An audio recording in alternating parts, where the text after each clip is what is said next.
ഇപ്പം ബാങ്ക് കേൾക്കും. ഞമ്മക്ക് നിസ്കരിക്കാൻ നേരായി. പള്ള വിശന്നോണ്ട് പ്രാർത്ഥിച്ച ഫലം കിട്ടൂല. പിന്നെ നിങ്ങളെ പട്ടിണിക്കിട്ട് പ്രാർത്ഥിച്ചാ ശരിയാവും. ആ, നിങ്ങളോട് സംസാരിച്ച് നിന്നാ ഞമ്മക്ക് നിസ്കരിക്കാൻ പറ്റൂല. നിങ്ങൾ തിന്നോളി, ഞമ്മളിതാ പോണു.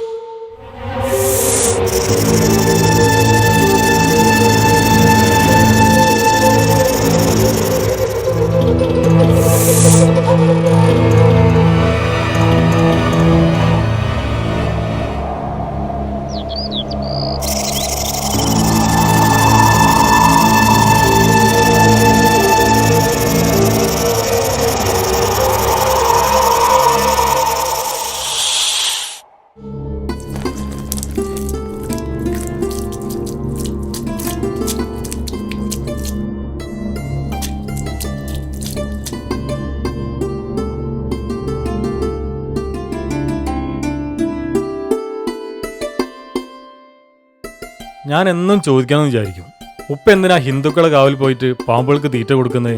നമ്മൾ മുസ്ലിങ്ങളല്ലേ, നമുക്കതൊക്കെ പാടുണ്ടോ? എന്റെ പടച്ചോനെ, ഈ ചെക്കൻ പറയണത് കേട്ടില്ലേ?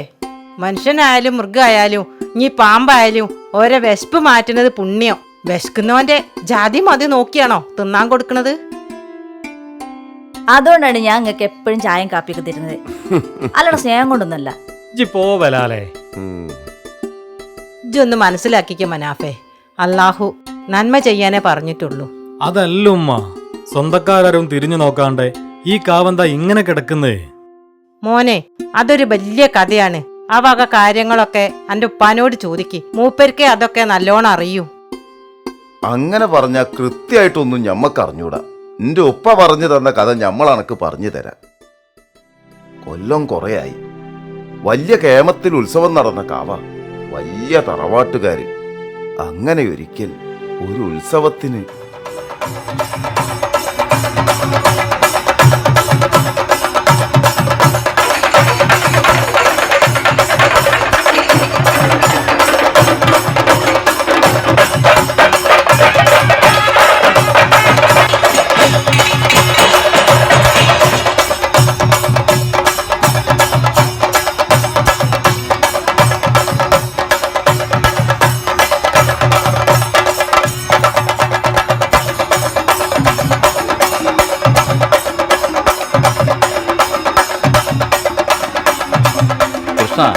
എന്താ തെക്കേ പറമ്പിൽ ഒരു കശപശ നടന്നു എന്നോ, നീ അത് തീർക്കാൻ പോയെന്നോ ഇവിടെ ആരോ പറയുന്ന കേട്ടു. ഒന്നുമില്ല ചേട്ടാ, കഴിഞ്ഞ വർഷത്തെ ബാക്കിയാ. വടക്കേ പറമ്പുകാരും തെക്കേ പറമ്പുകാരും രണ്ട് ഭാഗക്കാരും മുമ്പ് കുറക്കാൻ നോക്കിയപ്പോ ഇവിടെ നിർത്തിക്കൊള്ളാൻ പറഞ്ഞു. നീ സമയത്തിനെത്തിയത് ഏതായാലും നന്നായി. ഓർമ്മയില്ലേ കഴിഞ്ഞ വർഷത്തെ ഉത്സവം? ആ, പിന്നെ ഉത്സവല്ലേ, കുറച്ചൊക്കെ ആവാന്ന് വെച്ചു കഴിഞ്ഞപ്പോ പിന്നെ തുടങ്ങിയായി. അതൊരു പതിവായിക്കൂടാ. ഇനി ഇത് ആവർത്തിക്കാൻ അനുവദിച്ചുകൂടാ. അതെ. ആട്ടെ, അവര് പിരിഞ്ഞു പോയോ? ഉവ്വ്, വന്ന വഴിക്ക് പോയി. ചിന്നപ്പു നായരും കുഞ്ഞൻ നായരും നെഞ്ചും വിരിച്ച് എന്റെ ഇടവും വലവും നിന്നപ്പോ അവരൊന്ന് ഞെട്ടി. നന്നായി. ഇതിനിടയില് അതും കൂടി നോക്കാൻ കഴിയില്ല. പിന്നല്ലാതെ.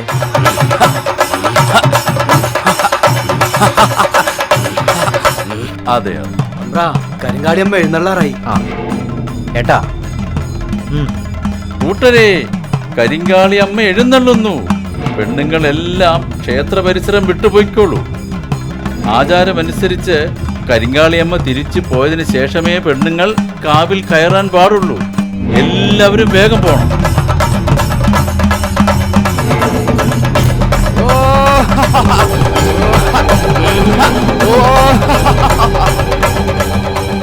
നീ ഒന്ന് വേഗം വാ, ഇപ്പൊ കരിങ്കാലത്തറ വരും.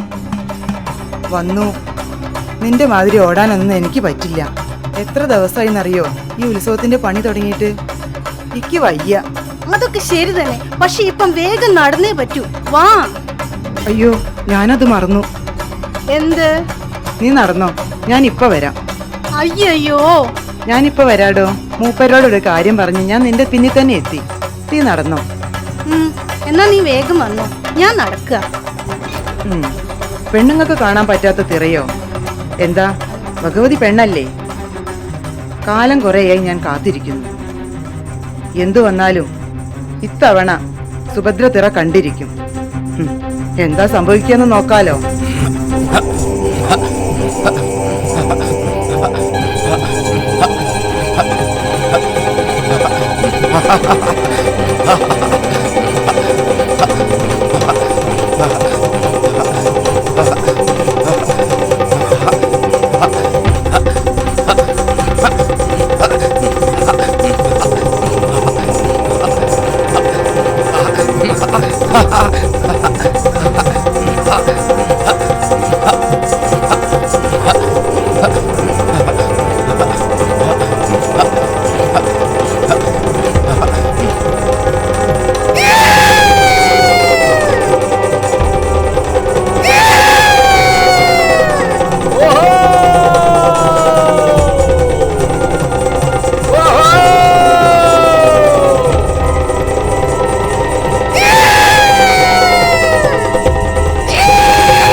ഇയാൾ ഒന്നവിടെ നിൽക്കണം. കാലാകാലങ്ങളായി അനുഷ്ഠിച്ചു പോകുന്ന ചില ചിട്ടവട്ടങ്ങൾ ഈ തറവാടിനുണ്ട്. അത് കളഞ്ഞു കുളിക്കാൻ ഞാൻ കാരണവസ്ഥാനത്തിരിക്കുന്നിടത്തോളം കാലം അത് നടക്കില്ല. എന്താ, നിനക്കൊന്നും പറയാനില്ലേ? നാട്ടുകൂട്ടത്തിന് മുന്നിൽ വെച്ച് എന്റെ മുഖത്ത് കരിവാരിത്തേക്കാൻ നിനക്ക് 100 നാക്കായിരുന്നു. നിങ്ങൾ എന്നെ കൊണ്ട് പറയിച്ചു. ഞാനോ? അതെ, എന്റെ സുഭദ്രയ്ക്ക് ഒരു പ്രശ്നം വന്നപ്പോൾ കണ്ണിൽ ചോരയില്ലാതെ നിങ്ങൾ പെരുമാറിയത് എനിക്കൊരിക്കലും ക്ഷമിക്കാനാവില്ല. അപ്പോ ഞാനാണ് തെറ്റുകാരൻ. അസലായിട്ടുണ്ട്. എന്നാൽ കേട്ടോ, നാളിതുവരെ കേട്ടുകേൾവിയില്ലാത്ത ധിക്കാരം ചെയ്തത് നിന്റെ ഭാര്യയാണ്. അവൾ ചെയ്ത തോന്നിവാസത്തിന് എന്നെയല്ല പറയേണ്ടത്. കരിങ്കാളി അമ്മയെ വെല്ലുവിളിക്കാൻ മാത്രം നീ അവളെ വളർത്തി. അഹങ്കാരത്തിന് കയ്യും കാലും വെച്ചവളാണ് അവൾ. ധിക്കാരി. നിർത്തൂ. അവൾക്കൊരബദ്ധം പറ്റിപ്പോയെന്ന് വെച്ചിട്ട് എന്തും വിളിച്ചു പറഞ്ഞാൽ ഞാനത് സഹിക്കണമെന്നില്ല. ഇപ്പോ സഹിക്കാൻ പറ്റാത്തത് നിർത്തേണ്ടിടത്ത് അവളെ നിർത്താൻ നിനക്ക് പറ്റാത്തത് കൊണ്ടാണ്. അധിക പ്രസംഗി. എന്റെ ഭാര്യ എന്താ ചെയ്യേണ്ടത് എനിക്കറിയാം. നിനക്കറിയില്ല. അത് നിനക്കറിയില്ല. അതുകൊണ്ടാണ് ഉത്സവം മുടങ്ങിയത്. നീ കാരണം. എന്റെ കാരണം കൊണ്ടാണെങ്കിൽ അതിന്റെ പാപം ഞാൻ ഏറ്റെടുത്തോളാം. നിങ്ങളാരും ഏറ്റെടുക്കണ്ട. നീ മാത്രമല്ല, ഞാനും ഈ തറവാടും ഈ ഗ്രാമവും എല്ലാവരും ആ ശാപത്തിൽ നിന്ന് കരകയറില്ല. ആ നാശം ഞാൻ കൺമുമ്പിൽ കാണുന്നു. ഇത്രയും കാലം ഈ നാടിനെ സംരക്ഷിച്ച തറവാട് ഈ നാടിനെ മുടിക്കും. ഇല്ല, എനിക്ക് ഈ ശാപം ഏറ്റെടുക്കാനാവില്ല. അതിൽ പങ്കുചേരാൻ എനിക്കാവില്ല. ഏതെങ്കിലും ക്ഷേത്രങ്ങളിൽ പോയി പതനമിരുന്ന് കാലം കഴിക്കണം. പോവേണ്ടത് ഞാനാണ്. ഞാൻ കാരണം തറവാട്ടിൽ ആരും കഷ്ടപ്പെടേണ്ട. എല്ലാ ശാപവും പേറി ഞാൻ പോവാം. എനിക്കൊരു പുനർജന്മമുണ്ടെങ്കിൽ അന്ന് വന്ന് ഞാനതിന് പ്രായശ്ചിത്തം ചെയ്യാം. നമുക്കിവിടെ പിരിയാം.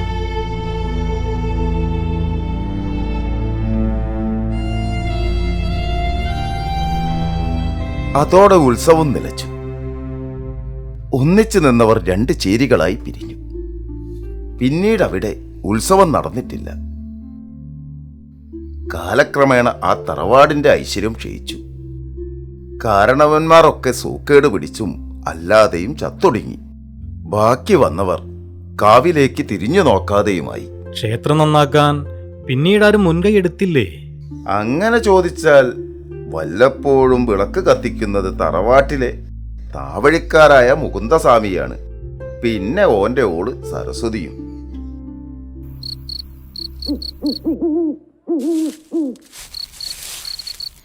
എൻ്റെ നാഗരാജാവേ, ഞങ്ങൾക്കൊരു കുഞ്ഞിനെ തരണേ. ഞങ്ങൾക്കൊരാൺകുഞ്ഞിനെ തന്നാൽ മുടങ്ങാതെ ഞാൻ അവനെ കൊണ്ട് ഈ നടയിൽ വിളക്ക് വെപ്പിച്ചോളാം.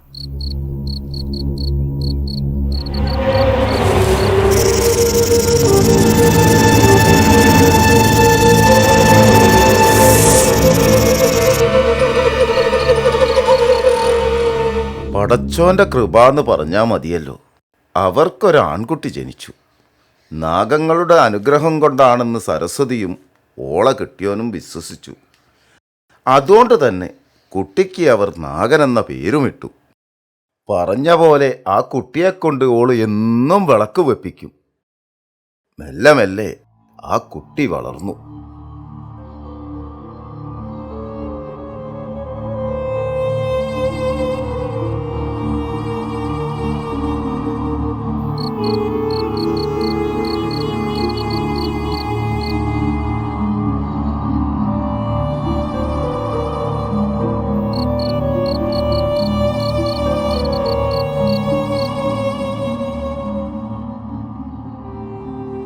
അച്ഛാ, അമ്മ പറഞ്ഞു ഞാൻ നാഗരാജാവിന്റെ അനുഗ്രഹം കൊണ്ടാണ് ജനിച്ചതെന്ന്. അത് സത്യമാണോ?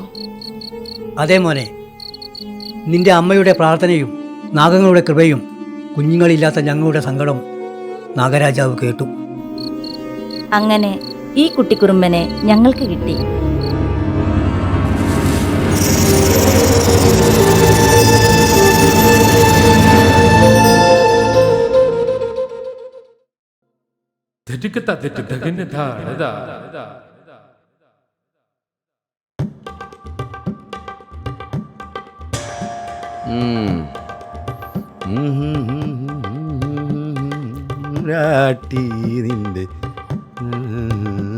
നിന്റെ മുടക്കും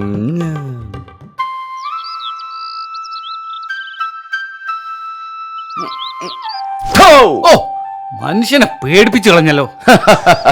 ആട്ടെ, എവിടെയായിരുന്നു? ഞാനൊന്ന് ചൂണ്ടയിടാൻ പോയതാ. എന്നിട്ട് മീൻ കിട്ടിയോ? ഈ മുരുകന്റെ ചൂണ്ടയിൽ കൊത്താത്ത മീനോ? കഥയായി. ചൂണ്ടയിൽ ഇര കോർക്കുമ്പോഴേ ഏതു മത്സ്യമാണോ മനസ്സിൽ, ആ മീൻ തന്നെ ഇതിൽ കുത്തിയിരിക്കും. അതേത് സ്വർണ്ണ മത്സ്യമായാലും. അത് പോട്ടെ, പൂജയ്ക്കുള്ള സമയമായില്ലേ? ഈ വേഗം വാ. നടക്കുന്നേ. ഓളാണെന്ന് വിചാരിച്ചു കേട്ട് അന്ന് തോണ്ടിയ മുഴുവനും ഓളെ കെട്ടിയവരെ. അതൊന്നും പറഞ്ഞ രാത്രിയല്ലേ, ഓളെന്നും ആടല്ലേ കിടക്കുന്നത്. ഓള് മാറിക്കിടന്ന എനിക്കറിയോ. നിങ്ങളിൽ വെളിച്ചൊന്നുമില്ല ഇനിയോ? ഇത് ടോർച്ച് അടിച്ച് നോക്കാൻ പറ്റുന്ന കാര്യാണോ? അയ്യോ, ഇതിനാണോ നിങ്ങൾ ഇവിടെ വരുന്നത്? ഈ കാവിന്റെ പരിസരത്ത് ഇതൊന്നും പാടില്ലെന്ന് നിങ്ങൾക്ക് അറിഞ്ഞൂടെ? നിങ്ങൾ ഈ വീട് നശിപ്പിച്ചാ അടങ്ങുവോ? ഒരു തുള്ളി കുടിക്കാത്ത മനുഷ്യനായിരുന്നു. ദേ, നിങ്ങളുടെ കൂടെ കൂടിയിട്ട് ഓരോ ദുശീലങ്ങളും പഠിച്ചു. ഇതിനെല്ലാം കാരണം നിങ്ങൾ ഒരൊറ്റ ഒരുത്തനാ. ഞാനോ? അല്ല പിന്നെ, നിങ്ങൾ എന്ത് വേണമെങ്കിലും ചെയ്തോ, എന്നാൽ അത് ഈ വീട്ടിൽ പറ്റൂല. ദേഷ്യപ്പെടേണ്ട മീനാക്ഷിക്കുട്ടി. മീനാക്ഷിക്കുട്ടിക്ക് ഇഷ്ടമല്ല വെച്ചാൽ ഇനി ഇത് ഇവിടെ ഉണ്ടാകൂല. എന്താ പോരെ?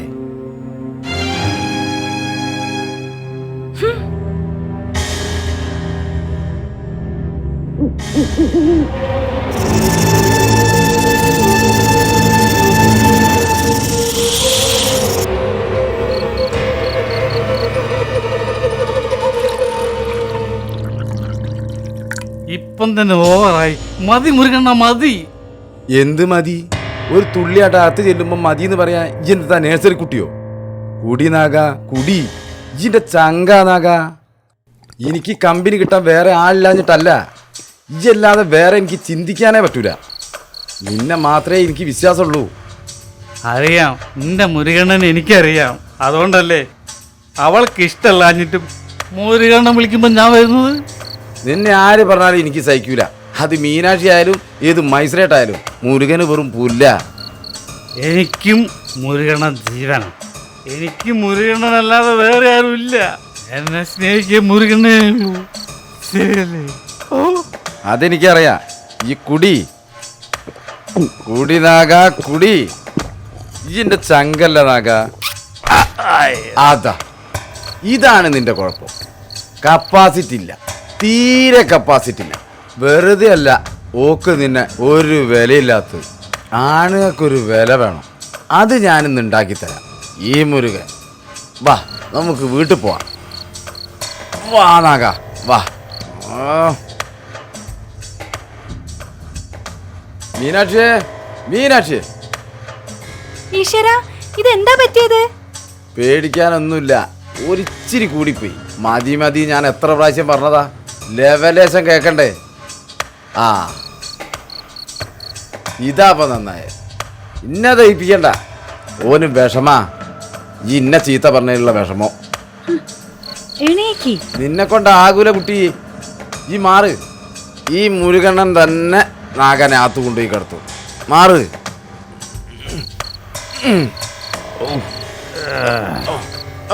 പതുക്കെ. മെല്ലെ മെല്ലെ.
ഇതിപ്പോ ആകെ കൺഫ്യൂഷൻ ആയല്ലോ.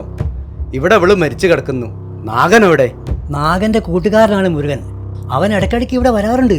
അല്ല, ഇനി ഇവളുമായി എന്തെങ്കിലും? അങ്ങനെ സംഭവിച്ചുകൂടായികല്ല. മുരുകനല്ലേ മോൻ? അത് ശരിയാ, മുരുകനെ വീട്ടിൽ കയറ്റാൻ കൊള്ളൂല. അല്ല, ഇനി നാഗനിങ്ങനെ വല്ലതും കണ്ട് ആ ദേഷ്യത്തിന് അവളെ കൊന്നതാണെങ്കിലോ? ആശാനെ, നാഗക്കോട്ടേന്റെ അടുത്ത് മുരുകൻ നീല നിറം വന്ന് ചത്ത് കിടക്കുന്നത് കണ്ട്. കുഴഞ്ഞല്ലോ. അപ്പൊ മുരുകനെ കൊന്നത് നാഗനോ അതോ നാഗമോ? എന്നാ പിന്നെ നാഗനെവിടെ? പിന്നീട് നാഗനെ ഈ പ്രദേശത്തുകാർ കണ്ടിട്ടേയില്ല. ഇത്തരം നിരവധി കഥകളും അനുഭവങ്ങളും ഈ കോട്ടയ്ക്ക് പറയാനുണ്ട്, ഒത്തിരി പറയാനുണ്ട്. മനാഫെ, ആരാ വരുന്നത്? ആ, അത് നമ്മളെ പഞ്ചായത്ത് പ്രസിഡന്റ് അല്ലേ? കൂടെ ആരോ ഉണ്ടല്ലോ. പ്രസിഡന്റോ? കേറി അകത്തേക്ക് കുത്തിരിക്കി. ആ, വെരി വെരി വെരി. മൊയ്തുക്ക, ഞാനിപ്പോ വന്നത് വരെ ഒന്ന് പരിചയപ്പെടുത്താനാ. ആരാപ്പത്? പറയാം. ഏതായാലും നിങ്ങൾ അറിഞ്ഞിരിക്കേണ്ട ഒരു തന്നെയാ. ഇത് ആയില്യങ്കാവിന്റെ ഒരു അവകാശിയാ. പേര് വിഘ്നേഷ്. ഇത് അയാളുടെ ഭാര്യ അന്നമ്മ ജോൺ. ബാക്കി അവരെന്നെ പറയുന്നല്ലേ അതിന്റെ ഒരു ശരി. എന്തേ? ഞാൻ ജനിച്ചതും വളർന്നതും US-ലാണെങ്കിലും നമ്മുടെ ഭാഷയും സംസ്കാരവും വേണ്ടുവോളം പഠിപ്പിച്ചാണ് അമ്മ വളർത്തിയത്. പിന്നെ ആയില്യങ്കാവിനെ കുറിച്ച് അറിയാനാണ് ഇവിടെ എത്തിയത്. എളുപ്പവഴി ആലോചിച്ചപ്പോൾ പഞ്ചായത്ത് പ്രസിഡന്റിനെ കണ്ടാൽ കാര്യം എളുപ്പമാവെന്ന് കരുതി. അല്ല, അതും ശരിയാണ്. ഇനി അറിയാത്തോലും ഇപ്പൊ പഞ്ചായത്തിൽ ആരാ ഉള്ളത്? അതാണ് ശരി. മുടങ്ങാതെ നാഗങ്ങളെ തീറ്റിപ്പോറ്റുന്ന മൊയ്തുകയെക്കുറിച്ചും ഈ പരിസരവാസികളെക്കുറിച്ചും പ്രസിഡന്റിൽ നിന്നും അറിയാനായി. അപ്പൊ ഞാനാ പറഞ്ഞത് നിസ്വാർത്ഥ സേവനം ചെയ്യുന്ന മൊയ്തുക്കാന്റെ അടുത്തു നിന്നും തുടങ്ങാന്ന്. എന്തേ? എന്റെ പ്രസിഡന്റെ ഉമ്മക്കൊന്നും പിടികിട്ടിയില്ല. ഐറ്റിങ്ങൾക്ക് തിന്നാൻ കൊടുക്കുന്നില്ലത് നേരാ എന്ന് കരുതി അവറ്റകൾക്ക് ദോഷം ഉണ്ടാവുന്ന ഒന്നും നമ്മൾ ചെയ്തില്ല. അതല്ല മൊയ്തുക്ക, മുന്നത്തെ തലമുറേനെയും അതിൻ്റെയും മുന്നത്തെ തലമുറേനെയും ഇപ്പോഴത്തെ തലമുറേനെയും അറിയുന്ന ഒരേ ഒരാള് മൊയ്തുക്കയാണ്. അതുകൊണ്ട് മൊയ്തുക്കാന്റെ സഹായം ഇവർക്ക് വലുതാണ്. എന്തേ? അതിന്റെ മുന്നേ ചില കാര്യങ്ങൾ ഇതിലേക്കായി പറയാനുണ്ട്. അതെ, ഞാൻ ഇവിടെ വരാനുണ്ടായ കാരണം പറയാം. ജോത്സ്യരെ, ഒന്നിനു പുറകെ ഒന്നായി ദുരന്തങ്ങൾ ഞങ്ങളെ വേട്ടയാടുന്നു. എല്ലാ സൗകര്യം ഉണ്ടായിട്ടും ഒന്നും തന്നെ ആസ്വദിക്കാൻ ഞങ്ങൾക്ക് കഴിയുന്നില്ല. എന്താണ് ഇങ്ങനെ? പൂർവികർ അനുഷ്ഠിച്ചു പോന്ന ആചാരങ്ങൾ മറന്നു, കുലദേവതകളെ മറന്നു. അതാണ് അനർത്ഥങ്ങൾക്ക് കാരണം. ദേവകോപം എന്ന് വേണ്ട പരേതാത്മാക്കൾ വരെ മോക്ഷം കിട്ടാതെ അലഞ്ഞു നടക്കുകയാണ്. ഞങ്ങൾ എന്താണ് ചെയ്യേണ്ടത്? എത്രയും പെട്ടെന്ന് അവരെ തൃപ്തിപ്പെടുത്തുക. എന്നാൽ എല്ലാം ശരിയാവും. നട്ടെല്ല് നിവർത്താനാവാതെ അമ്മ കിടക്കുന്നു. നാഗശാപം. ഇതിനൊരു അറുതിയില്ലേ ജ്യോത്സ്യരെ? എങ്ങനെയാ ഇതൊന്നൊന്ന് കര കയറുക? ഇനി ഒന്നിൽ നിന്ന് തുടങ്ങണം. വിളക്കും തിരിയും കാവിൽ വെക്കണം. ക്ഷേത്രം പുനരുദ്ധരിക്കണം. ആചാരപ്രകാരം ഓരോന്നായി തുടങ്ങിയാൽ പഴയ പ്രതാപം തിരിച്ചു കിട്ടും. ശരിയാ. തറവാട്ടില് 3 മക്കള്, 2 തലയെടുപ്പുള്ള ആണുങ്ങളും അവരുടെ പുന്നാരപ്പെങ്ങളും, രാമനാചാര്യയും കൃഷ്ണനാചാര്യയും. അവരുടെ ഒരേ ഒരു പെങ്ങള് എൻ്റെ അമ്മ. അച്ഛനുമായി ഒളിച്ചോടി നാട് വിട്ട അന്ന് തന്നെ അമ്മയെ പടിയടച്ച് പിണ്ടം വെച്ചു ആങ്ങളമാര്. അവിടെ തുടങ്ങി ഓരോ അനർത്ഥങ്ങള്. അവർക്ക് ശേഷം ഞാനോ ഇവന്റെ അച്ഛനും സുഖമായി ജീവിച്ചുകൊണ്ടിരിക്കെ ഞങ്ങൾക്ക് വന്ന ആക്സിഡന്റ് എന്നെ തനിച്ചാക്കി അദ്ദേഹത്തെ അങ്ങ് കൊണ്ടുപോയി.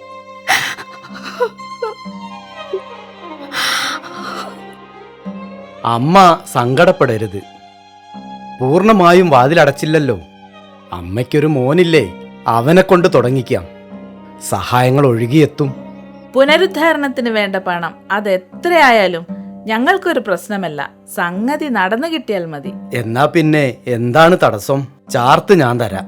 വിധിപ്രകാരം എല്ലാം നടക്കട്ടെ. അതുകൊണ്ട് ഞങ്ങൾക്ക് ഈ ക്ഷേത്രം പുനർനിർമ്മിക്കണം. പണമേ ഞങ്ങളുടെ കയ്യിലുള്ളൂ. ആൾ സഹായം അത് നിങ്ങൾക്കേ കഴിയൂ. ഞാൻ ഹിന്ദുവും ഇവൾ ക്രിസ്ത്യാനിയുമാണ്. ഈ സംരംഭത്തിന് ഞങ്ങൾ ഒരുമിച്ചാണ് വന്നതെങ്കിൽ നിങ്ങൾ കൂടി അതിൽ കൂടേണ്ടത് ഈ നാടിന്റെ കൂടെ ആവശ്യമാണ്. അത് കലക്കി. ഇത്രയും നിങ്ങൾ പറഞ്ഞ സ്ഥിതിക്ക് പഞ്ചായത്ത് പ്രസിഡന്റ് എന്ന നിലയിൽ ഞാൻ ആണയിട്ട് പറയുന്നു, ജാതി മത വ്യത്യാസമില്ലാതെ അരുവിക്കര ഒന്നടങ്കം ഒറ്റക്കെട്ടായി ആയില്യങ്കാവിന്റെ പുനരുദ്ധാരണത്തിന് നിങ്ങൾക്ക് പിന്നിൽ അണിനിരക്കും. എന്തേ അല്ല മനാഫേ, ഈ എന്ത് പറയുന്നു? ഉപ്പയും ഞാനും എന്റെ സുഹൃത്തുക്കളും എപ്പോഴേ റെഡി. എങ്കിൽ നമ്മൾ പണി തുടങ്ങി. നിക്ക് അതിന്റെ മുന്നേ ഈ ചായ അങ്ങോട്ട് കുടിക്കേ. അതാണ് അതിന്റെ ഒരു ശരി.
അങ്ങനെ ആയില്യങ്കാവിന് നിരവധി മാറ്റങ്ങൾ വന്നു.